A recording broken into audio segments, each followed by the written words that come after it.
More than 3,700 convicted criminals under the community supervision of the Tennessee Department of Correction are now at large, all wanted for violating the terms of their probation or parole. That's according to newly updated state records provided to us after our original report aired. Nate Morabito's investigation found many of those people can get credit for time served, even though they are likely on the run. Yeah, that's right. After 6 o'clock tonight, TDOC alerted us the data they provided us weeks ago and have remained in communication with us about included errors, including names of people who don't actually have active warrants. We've since adjusted the numbers accordingly. The new list still includes people convicted of murder, burglary, kidnapping, and rape. TDOC previously refused to talk on camera, through a spokesperson basically telling us the agency's too busy to sit down with us.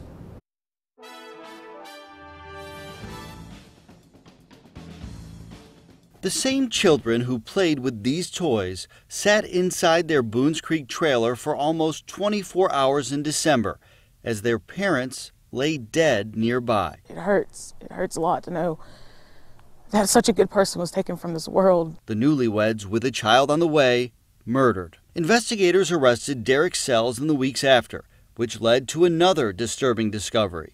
The Tennessee Department of Correction issued a violation of probation against Sells more than a year prior for failing to report to his probation officer. A violation for reckless aggravated assault, felony evading arrest. Before a judge issued a gag order in the case, District Attorney Tony Clark shared his frustration.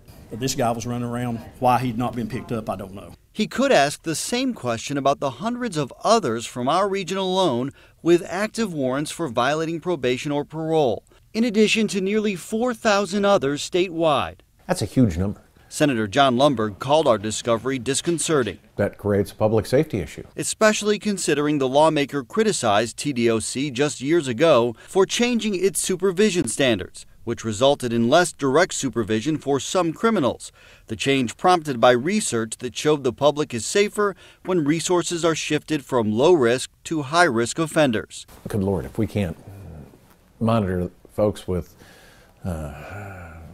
frankly, as lax as it is, we've got a real problem. While TDOC says it's not entirely accurate to say these people disappeared, the agency doesn't dispute many of them likely failed to report, failed the drug test, consistently violated curfew, left the county without permission, or committed new crimes, and to this day remain at large. I think the public has the right to know, where are these people?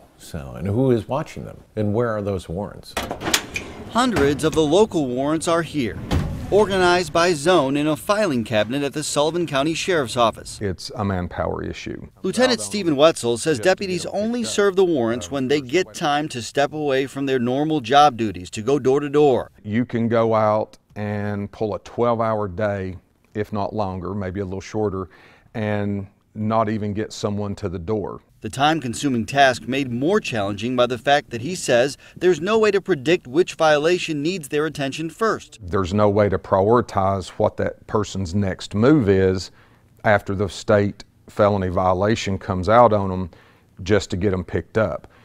There's no way to prioritize actually between a dirty drug screen and somebody committing a small crime. I don't in any way blame the Sheriff's Department or the local probation office for those warrants. They're doing their job. Sullivan County's district attorney says the system is really the problem. People are being placed on parole that never should have been placed on parole to begin with. A system that gives many offenders multiple chances.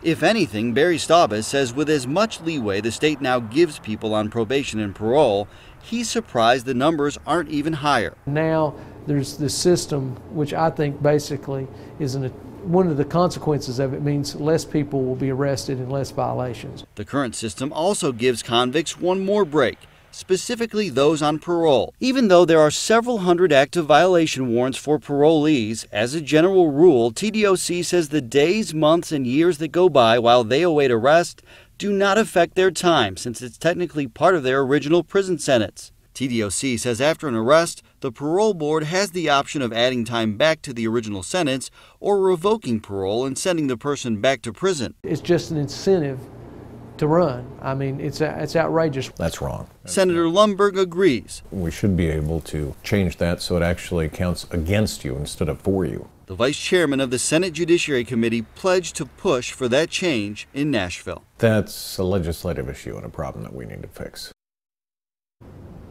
We gave TDOC administrators multiple opportunities to talk on camera for this story, but a spokesperson told us the state agency would not accommodate our request. Robert Rayburn told us, quote, "We've just got a lot going on," end quote. In a statement, TDOC said in part, quote, "Our officers work hard to ensure offenders under TDOC supervision are compliant and held accountable whenever they deviate from their supervision guidelines and standards," end quote.